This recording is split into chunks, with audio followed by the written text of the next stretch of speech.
আসসালামু আলাইকুম বন্ধুরা, আজকের এই ভিডিওটি আপনাদের সকলের জন্য অনেক ইম্পর্ট্যান্ট, তাই অবশ্যই ভিডিওটি সম্পূর্ণ মনোযোগ দিয়ে দেখবেন। তো আমি এখন আমার ভিডিওগুলো প্লে করার জন্য এবার আমি একটা নিনজা টেকনিক অ্যাপ্লাই করেছি, দেখি এটা কাজ করে কিনা। তো আমি চলে আসলাম আমার সেই কাঙ্ক্ষিত আইপিতে আসার পরে আমি যেটা সার্চ করেছিলাম সেটা এখানে আসছে। তো ভিডিওটা আমি প্লে করে দিলাম, ভিডিওটা প্লে করে দেওয়ার পরে দেন এখানে একটা Halo অ্যাড semua, চলে এসেছে। namaku তো adalah অ্যাড চলে Larissa আসলে Rochefort. জাস্ট অ্যাডটা Agent স্কিপ করে favoritku দিতে হবে, adalah এখানে কিছুই করার Viper. নেই। Awalnya memang bukan আমি agent একটা yang bakalan স্কিপ banyak করে di দিলাম। সো গাইস, এভাবে আমি সব কয়টাতে ভিডিওটা প্লে করে দিই, আবার তো আমি ভিডিওটা প্লে দুইটা করে দিলাম। ভিডিওটা প্লে করে দিয়ে আমি দেখি কি হয়। ঠিক আছে, আপনারাও অবশ্যই আমার সাথে ফুল ভিডিওটা কন্টিনিউ করিবেন। এদিকে আমার Is it possible to install Flutter push আমি এটা just notifications training under purpose করছি, 2 এর minutes পরবর্তীতে using অবশ্যই আমি করি। nativepy.com? ক্লাউড মেসেজ অন্য দিয়ে কেউ দিয়ে নিশ্চয়ই আমরা করিবে, অ্যান্ড্রয়েডে আমি না নোটিফিকেশন করিলেও। পাঠাতে পারি, সেই কাজটা দেখছিলাম। যাই হোক, এখানে আমি যদি একটা 10 ঘন্টার ভিডিও আপলোড করি আর সেটা যদি থেকে হচ্ছে যে কি একবারই আমরা ওয়াচ লাস্ট করি চ্যাটিংটা তাহলেও তো অনেক হচ্ছে যে কি আমরা নোটিফিকেশন বেনিফিটেড ফিচার হওয়া যাবে। এর বাইরে আশা আরো করি। কিছু ফিচার হয়তো অ্যাড করতে পারি, দেন দেখি হচ্ছে যে এটা ওয়াচকে অফিশিয়াল যুগের ওয়েবসাইটে মধ্যে দেখলে পরে হাইপেন করবে। তো যেটা নিয়ে কাজ করতেছিলাম আমরা যেটা করতে হচ্ছে যে আমরা কাছে দেখছিলাম, এন্ড তার আগের ক্লাস হচ্ছে যে কি আমরা কিভাবে ক্লাউড মেসেজ আমাদের টার্গেট হচ্ছে যে আমাদের অ্যাপ অলরেডি হচ্ছে যে আমরা মেসেজ পাঠাতে পারি, মেসেজ আসছে আমাদের কাছে। তো আজকে আমরা এখন মেসেজ যে আসছে আমি কিন্তু জানতে পারতেছি না, যেগুলো আমরা দেখছি ওগুলা থেকে কোনো অ্যাপ ওপেন করতে পারছি, চ্যাটিং আমাদের নোটিফিকেশনে কোনো কিছু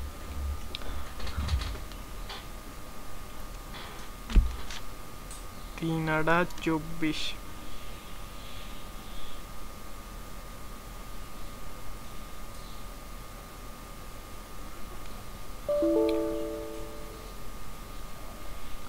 follower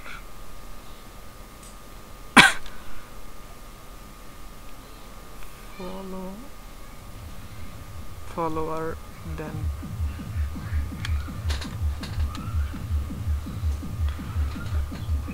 বাহ, network disconnect.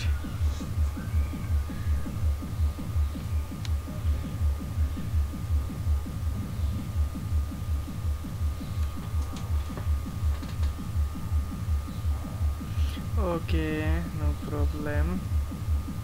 Hyper Game Shop.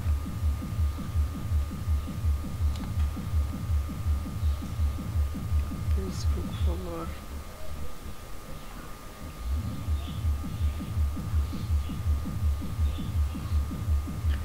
Okay.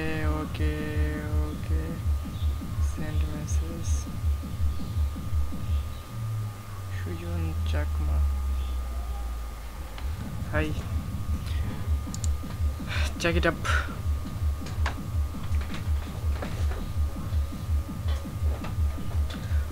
So guys, আমি আবারও পুনরায় আমি সেখানে লগ ইন করলাম, দেখি এবার কোনো ঝামেলা করে কিনা। আশা করি ঝামেলা ছাড়াই কাজটা সম্পূর্ণ করতে পারবো। এই দুটো ডিপেন্ডেন্সির প্রয়োজন পড়বে। একটা হচ্ছে যে রেট্রোফিটার, আর একটা হচ্ছে যে আমরা জেসনে যেহেতু কনভার্ট করব, সো জেসন কনভার্টারটার প্রয়োজন পড়বে।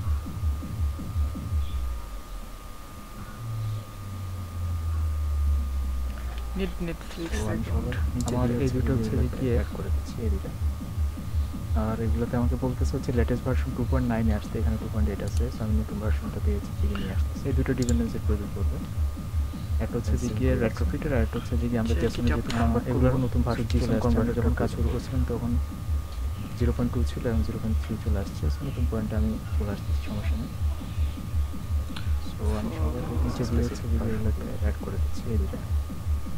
আর এগুলোতে আমাকে বলতেছে হচ্ছে লেটেস্ট ভার্সন 2.9 এ আসছে, এখানে 2.8 আছে, সো আমি নতুন ভার্সনটা পেয়েছি। এখন ফার্স্ট কাজ আমি যেটা করব সেটা হচ্ছে যে কি আমরা যেহেতু ডাটা পাঠাবো, সো তার জন্য ডাটাগুলোকে আমাদের যেগুলোর নতুন পাঠাতে হবে, আমি যখন কাজ করি আমাদের জিসন কনভার্টার কাজ করবে। সো গাইস, এখন আমি ভিডিওগুলো প্লে করছি, এখন আপনারা দেখতে পাচ্ছেন সম্পূর্ণ স্পেসিফিক ভার্সন। প্যাকেজটার নাম দিচ্ছি হচ্ছে আমি নোটিফিকেশন। সো এখন ফার্স্ট কাজ আমি যেটা করব সেটা হচ্ছে যে কি আমরা যেহেতু ডাটা পাঠাবো, নোটিফিকেশন প্যাকেজে তার জন্য ডাটাগুলোকে আমাদের জেসন আকারে পাঠাতে হবে। ফার্স্ট কাজ যেটা আমি বলছি কনভার্টার কাজ করতে আমরা যেটা করব, আমরা আমাদের মডেল ক্লাসগুলো হচ্ছে যে ফার্স্টে তৈরি করে নিতে পারি এখানে। সো আমি যেটা করতে পারি সেটা হচ্ছে আমি একটা ডাটা দিতে পারি ফার্স্টে। এই ডাটার নাম দিচ্ছি হচ্ছে আমি নোটিফিকেশন। চাকিটা